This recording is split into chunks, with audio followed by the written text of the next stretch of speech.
బాపట్ల జిల్లా వేమూరు నియోజకవర్గం కొల్లూరు మండలం క్రాప గ్రామంలో ఏర్పాటు చేసిన ఎన్టీఆర్ విగ్రహాన్ని ఎమ్మెల్యేలు చింతమనేని ప్రభాకర్, నక్కా ఆనందబాబు, ఎమ్మెల్సీ ఆలపాటి ప్రారంభించారు. ఈ సందర్భంగా ఎమ్మెల్యే చింతమనేని ప్రభాకర్ మాట్లాడుతూ తెలుగు జాతికి ఆరాధ్య దైవం నందమూరి తారక రామారావు అని చెప్పారు. ఆంధ్ర రాష్ట్రానికి సంక్షేమ ఫలాలు అందించిన మొట్టమొదటి వ్యక్తి అని కొనియాడారు. 8 నెలల్లో పార్టీ పెట్టి అధికారంలోకి రావడమే కాదు, అప్పటి ప్రధాని ఇందిరాగాంధీని ఎదిరించిన మహోన్నత వ్యక్తి ఎన్టీఆర్ అని చెప్పారు. ఆ తర్వాత ఎమ్మెల్సీ రాజేంద్ర ప్రసాద్ మాట్లాడుతూ 30 రూపాయలు ఉన్న పెన్షన్ని 4000 రూపాయలకు తీసుకెళ్లిన మన నాయకుడని చెప్పారు. అలాంటి గొప్ప వ్యక్తి విగ్రహాన్ని ఆవిష్కరించడం చాలా గొప్ప శుభపరిణామని తెలిపారు. ఈ కార్యక్రమంలో మార్కెట్ యార్డ్ చైర్మన్ తో పాటు వివిధ పార్టీల నాయకులు పెద్ద ఎత్తున పాల్గొన్నారు.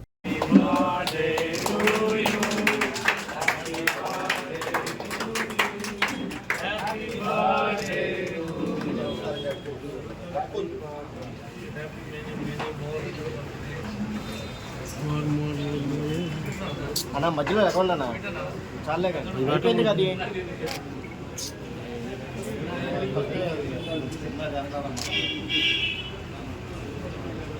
ఓకే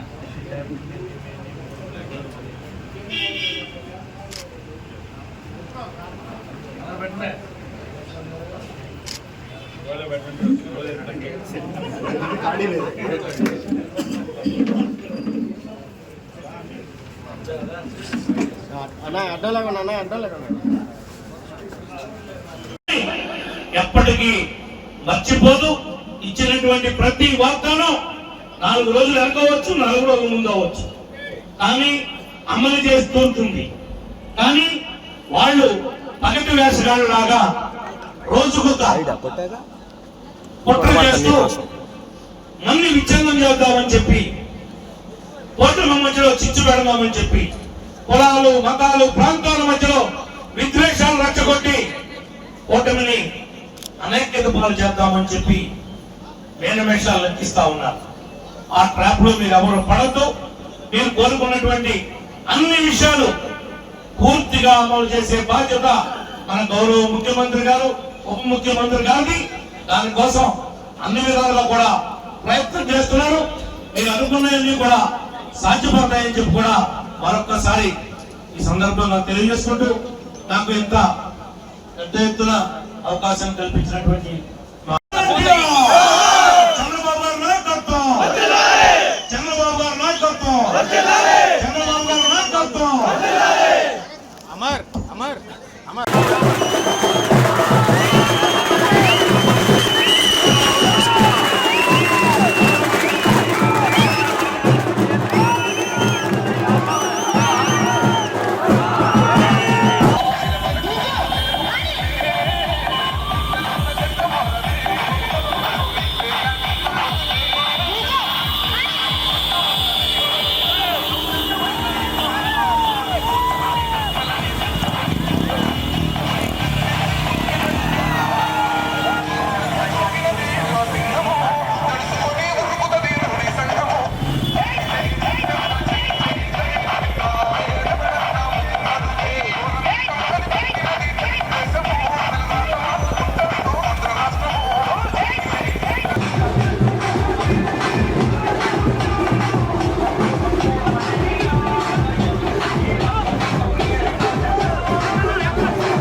ఆనందబాబు చొరవతో ఆయన నా మీద చూపించినటువంటి అభిమానమే కొంత పేద ప్రజలకు మేలు చేయగలిగాం.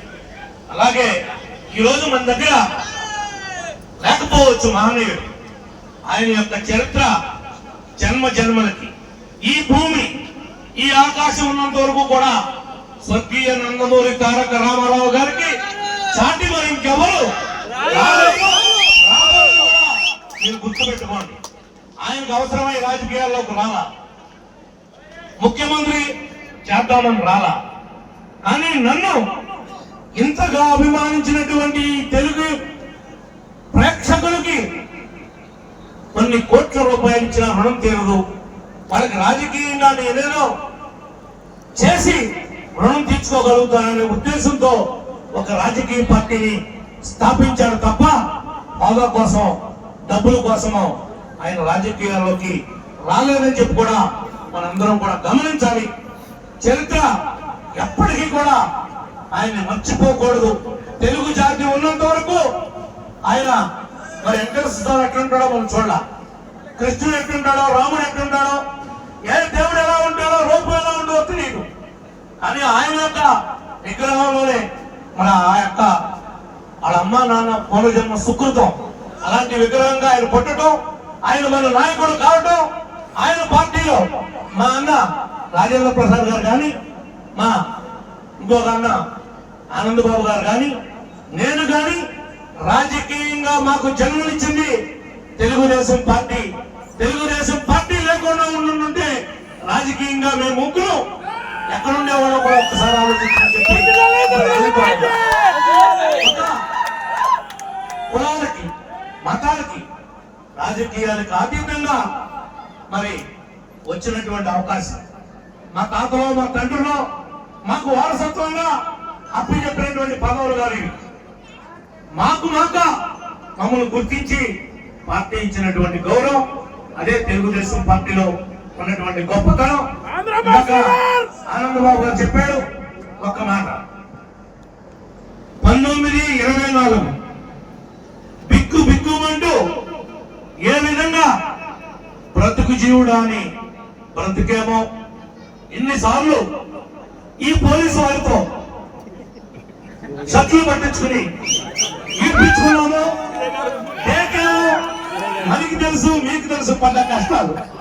నేను పోలీసు వారిని విమర్శించట్లా, వాళ్ళ అధికారంలో ఉండి ఒక దుర్మార్గుడు, ఒక రాక్షసుడికి అధికారం వస్తే రాష్ట్రాన్ని ఏ విధంగా సర్వనాశనం చేస్తాడో ఆ విధంగా పోలీసులు అడ్డం పెట్టుకుని మరి సర్వనాశనం చేసినటువంటి సంగతులు మీకు గుర్తు చేస్తా ఉన్నా. కూటమిని ఎప్పటికీ మీరు మర్చిపోవద్దు. సభ్యులుగా ఆ మహనీయుడిని స్మరించుకోవడం అనేది ఎంతో అవసరం, ఆవశ్యకత. తెలుగుదేశం పార్టీని స్థాపించి ఈ రాష్ట్రంలోనే కాదు దేశంలోనే తెలుగు జాతికి ఒక గుర్తింపుని, గౌరవాన్ని, వన్య తీసుకొచ్చినటువంటి మహనీయుడు ఎన్టీ రామారావు గారు. తెలుగు చలనచిత్ర సీమలో రారాజుగా వెలుగొందుతూ కోట్లాది రూపాయల సంపాదనని సైతం వదులుకొని ప్రజాసేవే పరమావధిగా భావించి ప్రజలకి సేవ చేయాలి, పేదవాడికి తినడానికి తిండి, ఉండడానికి గూడు, కట్టుకోవడానికి బట్ట ఇవ్వాలనే ధ్యేయంతో ఆ రోజు పార్టీని స్థాపించి రాజకీయాల్లోకి వచ్చి పార్టీ స్థాపించిన 6 నెలల్లోనే అధికారంలోకి వచ్చి ఒక రికార్డు సృష్టించినటువంటి మహనీయుడు ఎన్టీ రామారావు గారు. ఆ తర్వాత ఈ పార్టీని అచంచలంగా ముందుకు నడిపిస్తూ ఎన్నో ఆటుపోట్లు ఎదుర్కొంటూ 1995 నుంచి ఈ రోజు వరకు 30 సంవత్సరాలు ఈ పార్టీని అప్రతిహతంగా ముందుకు నడిపిస్తున్నటువంటి నాయకుడు చంద్రబాబు నాయుడు గారు.